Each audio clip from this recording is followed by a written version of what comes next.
महाग पण नाही आहे. रिटर्न करायला जाऊ का, पण म्हटलं जाऊ दे, उद्या हे ऑफर्स मिळणारच बोलताय. एक जण मराठी बोलते, त्यामुळे थोडं हिंदी आणि मराठी त्याचं मिक्स. हाय एव्हरीवन, नमस्कार आणि सगळ्यांचं खूप खूप मनापासून स्वागत. आता रोज रोज ना भाजी चपाती डाळ भात खायचा खरं तर कंटाळा येत नाही, असं कधी कधीच होतं, जसं मला आज होतंय. अजिबात खायची इच्छा नाही आहे, बनवायची पण इच्छा नाही आहे, तेच ते. मग म्हटलं काहीतरी वेगळं बनवायचं. ॲक्च्युली माझी ना वरणबट्टी खायची खूप इच्छा होत होती, पण बट्टी परत मग ती तळावी लागते, गरमी एवढी चालू आहे, ऊन एवढं चालू आहे की तेलकट खायची पण इच्छा नाही आहे. म्हटलं नको उगाच गिल्ट वाटेल, म्हणून त्याचं जरा हेल्दी व्हर्जन बनवूया, ती म्हणजे डाळ बाटी. डाळ बाटीत कसं, बाटी डायरेक्ट अव्हनमध्ये लावलं जाते, त्यावर तूप जेवढं पाहिजे तेवढं आपण घालू शकतो, पण सगळ्यांना आवडते, वेळही कमी लागतो आणि डाळ मी जास्त बनवून ठेवते, त्यामुळे रात्री फक्त राईस बनवला किंवा असं काहीतरी केलं ना की माझं काम लवकर होऊन जातं. तर आता डाळ तर झालेली आहे, बाटीसाठी इथे माझी कणिक पण मळून झालेली आहे आणि खूप दिवसांचं हे जे राहिलेलं काम आहे ते टेम्पररी का असे ना, पण मी आज पूर्ण करून घेतलं. माझा कॉस्टिक सोडा संपला, जो आज उद्या करत करत माझा ऑर्डर करायचा राहून जातोय आणि फायनली आता मी ऑर्डर केलेला आहे. आल्यानंतर परत त्याची लिंक तुमच्याशी शेअर करते. आणि काय होतं ना, कॉस्टिक सोडाने अजिबात घासायची गरज पडत नाही. न घासता फक्त गरम पाणी आणि कॉस्टिक सोडा टाकला की फिल्टर एकदम चकचकीत होऊन जातात. आता मी कितीतरी वेळ घेतला, बाथरूममध्ये गरम पाणी येतं तर गरम पाण्याने स्वच्छ धुवून घेतलं, छान घासून घेतलं, पण पाहिजे तसं ना क्लीन झालेल्या नाही आहेत फिल्टर. आतमधले जो तेलकटपणा असतो ना तो व्यवस्थित निघत नाही जेव्हा. तर आता मी हे काम करते. त्यानंतर मला आयब्रोज आणि अप्पर लिप करायचं आहे. इथे पण थोडं जास्त ग्रोथ झालेली आहे, कारण खूप दिवसापासून मी ते केलंच नव्हतं. एक प्रॉडक्ट मला मिळणार होतं, ते येऊन किती दिवस झालेत पण तेही मी यूज केलं नाही. म्हटलं चला आज तेही तुमच्याशी शेअर करते आणि माझ्या ह्या आयब्रोज पण जरा सेट करते. पण सगळ्यात आधी हा स्वयंपाकाचं जे काम आहे ते करते. आणि गरमीमुळे ना खरंच स्वयंपाक असं वाटतं की आंघोळीच्या आधी करून घ्यावा, पण ठीक आहे, कधीतरी होतं कधीतरी नाही होत, इट्स ओके. चला, डाळ बाटी कोणाकोणाला आवडते मला कमेंट करून नक्की सांगा. लाकडी चॉपिंग बोर्डवर चाकूची धार लवकर जात नाही, पण तुम्ही स्टीलचा चॉपिंग बोर्ड वापरत असाल तर तुम्हाला माहिती असेल, चाकूची धार बरेचदा लावावी लागते आणि घरच्या घरी अशा सोप्या पद्धतीने आपण ती लावू शकतो. मागच्या साईडनी कपावर असा छान चाकू घासून घ्यायचा. खूप परफेक्ट नाही, पण बऱ्यापैकी काही दिवसांसाठी चाकू धारदार बनतो. आणि हा प्रॉब्लेम आहे, जेवढा चॉपिंग बोर्डचे फायदे आहे तेवढे असे नाईफचे थोडेफार नुकसानसुद्धा आहे. आता बाटीसाठी जी कणिक मी मळत असते ना ती थोडीशी घट्ट पाहिजे असते, पण आज थोडीशी सैल झाली होती आणि सैल झाली की बाटी ना थोडी वरच्या साईडनी जरा जास्त कडक बनते, पण इट्स ओके. तर हे प्रॉडक्टही बरेच दिवसापासून ऑर्डर केलं आहे, पण याचाही काही मुहूर्त निघत नव्हता. आज मी हे यूज केलं, याचा एक शॉर्ट व्हिडिओ बनवला आणि त्याच शॉर्ट क्लिप आता मी इथे पुढे पण त्याच लावते, कारण ऑलरेडी माझं अप्पर लिप करून झालेलं आहे आणि आयब्रोज पण करून झालेले आहे. तर हे आहे 2 in 1 facial hair remover plus trimmer. तर 2 in 1 यासाठी, कारण यामध्ये ना 2 अटॅचमेंट आलेले आहे. खूप मस्त प्रॉडक्ट आहे, म्हणजे जर तुम्हाला वॅक्सिंग, थ्रेडिंग, प्लकिंग प्लस ते फेशियल रेझर वापरायचं नसेल तर तुमच्यासाठी हे बेस्ट प्रोडक्ट आहे.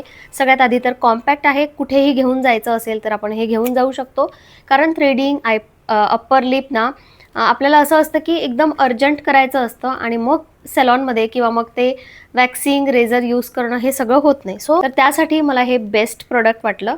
तर यामध्ये ना अशा 2 अटॅचमेंट आलेल्या आहे. हे आहे ट्रिमर, म्हणजे स्पेशली आयब्रोज करण्यासाठी, जसं मी छोटीशी क्लिप इथे लावते.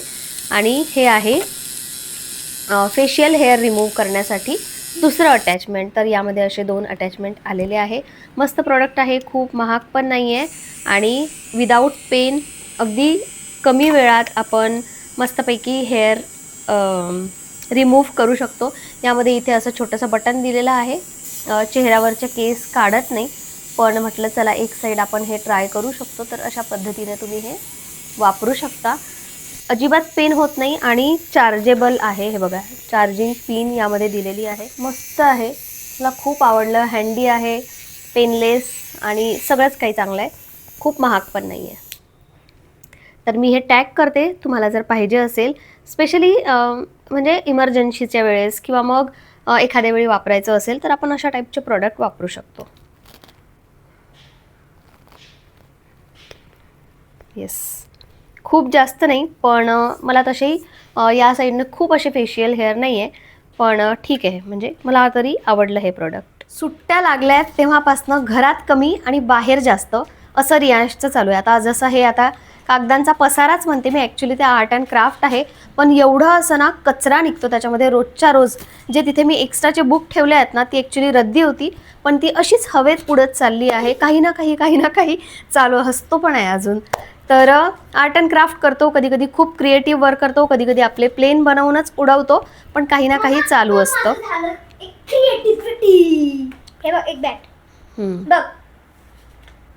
तर हे असं काही ना काही फेल कधी कधी खूप छान बनवतो. आता काल ना रियांशचा रिझल्ट होता, तू इकडे रिझल्टची गोष्ट आहे, इकडे ये. रिझल्ट होता, तर रिझल्ट नंतर आम्ही असं काही सेलिब्रेशन केलं नाही, तसं आमचं काही नव्हतंही. आता जी कार तिथे दिसतीये ती ॲक्च्युली आफ्टर रिझल्टच मी त्याला घेऊन देणार होते. तर रिझल्ट रियांशचा चांगला आला, बऱ्यापैकी सब्जेक्टमध्ये ए आले, काही सब्जेक्टमध्ये बी सुद्धा आहे. तर ओव्हरऑल ग्रेड पकडला तर ओव्हरऑल चांगलं आलंय सगळं. हां, मी तेच म्हणते की चांगला आहे, पण ओव्हरऑल ग्रेड बी आहे, which is okay. I am fine. मला काही अशी A+ची एक्सपेक्टेशन पण नाही आहे. पण सेलिब्रेशन पण आम्ही असं त्यासाठी काही केलं नव्हतं. काल एक फालुद्याचं थोडंसं ट्राय करून बघितलं, पण तो आमचा फेल झाला. ना ती सेव बनली, ना सब्जा होता जेवढा पाहिजे तेवढा, आणि आईस्क्रीम पण आम्ही कालच संपवलं. सो आता म्हटलं की तो तामझाम काही करत नाही, डायरेक्ट ते रेडीमेड पॅकेट येतं ना फालुद्याचं, ते आणते, मस्तपैकी फालुदा एन्जॉय करायचा आहे. बाकी सेलिब्रेशन म्हणजे आईस्क्रीम चालू आहे, बर्गर, बाहेरचं खाणं चालू आहे, फक्त पिझ्झा राहिला आहे, जो मीच नाही म्हटलंय. मग 4 दिवस सुट्ट्या आहे, तर मग काय करायचं? 4 दिवस मस्ती, आणि त्यानंतर मग खेळायचंच नाही, बंद खेळणं. कारण शाळा चालू झाली की कंपल्सरी मी ट्युशन लावणारच आहे यावर्षी. आत्ता जशी प्रोग्रेस आहे त्यापेक्षा आणखी थोडीशी जास्त झाली पाहिजे. म्हणजे मला वाटतं की प्रॉपर असं वाचता आलं पाहिजे, छान अशी हँडरायटिंग आली पाहिजे. हँडरायटिंगचं तर असं आहे की कोणाची चांगली असते, कोणाची नसते, पण ॲटलिस्ट मला असं वाटतं की मराठी, हिंदी पण अशी छान वाचता आली पाहिजे, जी त्याला येत नाही. जसं तुम्ही पण बघता, तो मराठी बोलताना ना अजूनही थोडासा अडखडतो. कारण प्रॉब्लेम असा आहे की लहानपणापासून अशी सवय आहे त्याला की एक जण हिंदी बोलतंय, एक जण मराठी बोलतंय, त्यामुळे थोडं हिंदी आणि मराठी त्याचं मिक्स होतं आणि मग शब्द चुकतात, किंवा मराठीमध्ये तो तेवढा कम्फर्टेबल नाही आहे जेवढा तो हिंदी स्पष्ट आणि चांगल्या प्रकारे बोलू शकतो. सो म्हणूनही कधी कधी ना असं काही जणांना वाटतं की रियांश 10 वर्षाचा आहे आणि काय तो बोलतो, कारण त्याची मराठीची टोन पण ना थोडीशी जरा वेगळी वाटते, जर तुम्ही ऑब्झर्व केली असेल तर. पण इट्स ओके यार, तो मोठा झाल्यानंतर सगळं त्याला कळेल, आपोआप ती लेवल येते, ती समज येते, आणि आपला टोन पण बदलतो. तो काही जसाच्या तसा राहणार नाही आहे. सो प्लीज, मागच्या व्हिडिओमध्ये पण मी बोलली होती की एक समजून घेत जा, कधी थोडासा वेळ देत जा, आणि नसेल आवडत किंवा नसेल वाटत चांगलं तर वाईट बोलण्यापेक्षा काहीच न बोललेलं बरं, मी एवढंच म्हणेन. बरं, चला जायचं आता रिलायन्स. चला, फक्त फालुद्याचं पॅकेट आणायचं आहे, आणि आज तूप संपलेलं आहे. आईस्क्रीम पण आणावं लागेल, तूप संपलंय, तूप पण आणायचं आहे. चलो. बरेचसे असे फ्लेवर ऑप्शन होते, पण मी त्यातला स्ट्रॉबेरी घेतला, आणि त्यातही वेकफिल्डचा ब्रँड घेतला, कारण त्याचे बरेच प्रोडक्ट वापरते. तो बाय 1 गेट 1 पण होता, तो घेतला. थोडंफार सामान घेतलं, आणि फालुदा मी घरी बनवला आहे, पण स्क्रॅचपासून बनवला आहे. पण यावेळी मला तेवढा तामझाम करायचा नव्हता, म्हटलं चला रेडीमेड ट्राय करते आणि तुमच्याशी पण शेअर करेल. आता ही लेन आहे, या लेनमधले बरेचदा मी व्हिडिओ शेअर करत असते, पण घेत काहीच नाही. मला ना एक छोटं असं फ्राईंग पॅन घ्यायचं आहे, पण असं वाटतं की डीमार्टमध्ये गेले तर घेईल, आणि डीमार्टमध्ये सहसा आम्ही जातच नाही, आणि इथे मला डीमार्टपेक्षा थोडंसं महाग वाटतं.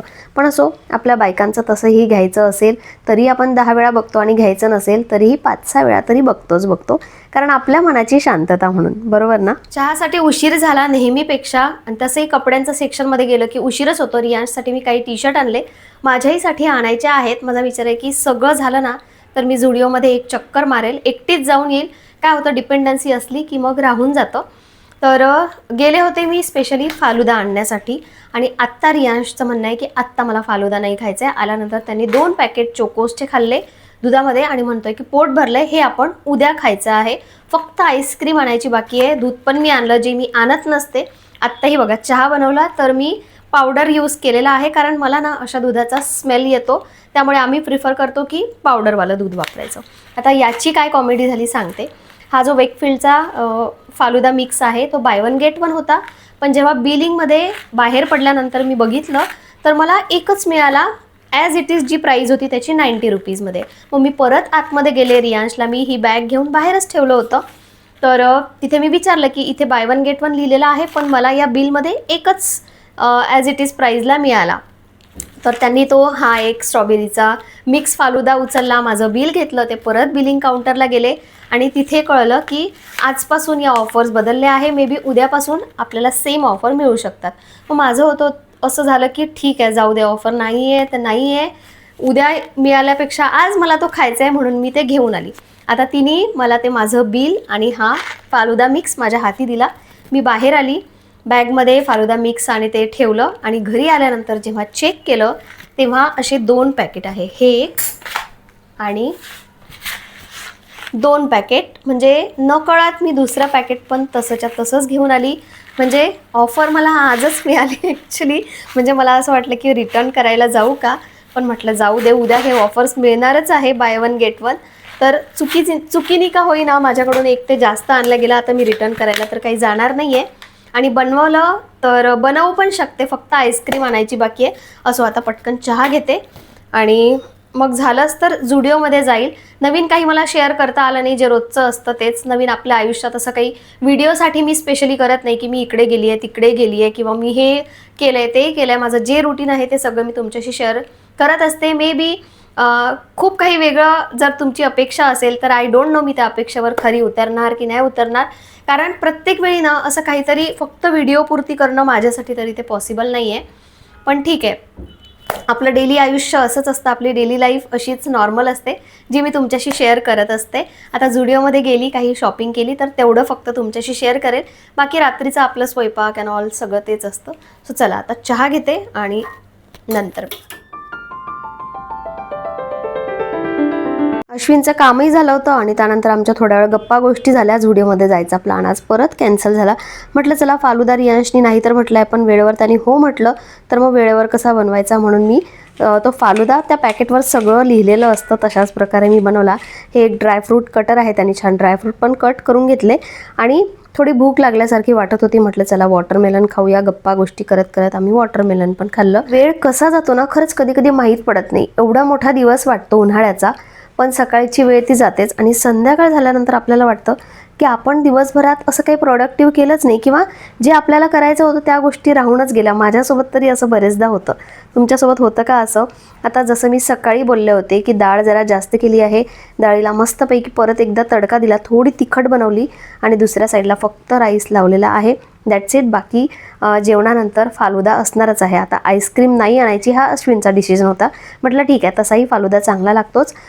खूप असा ऑसम नाही, पण बऱ्यापैकी चांगला फालुदा झाला होता. रेडीमेड पॅकेट आणून इन्स्टंट खायचं असेल तर आपण हे नक्कीच ट्राय करू शकतो. मस्त फालुदा खाल्ला आणि म्हटलं थोडी प्रिपरेशन करून ठेवले, करायला घेतली. तेवढं जिरं भाजून घेतलं तर अश्विनचं चालू होतं की चल वॉकला जाऊया, म्हणून फक्त जिरं भाजलं. पुढची प्रिपरेशन पुढच्या व्हिडिओमध्ये. चला मग उद्या भेटूया. बाय.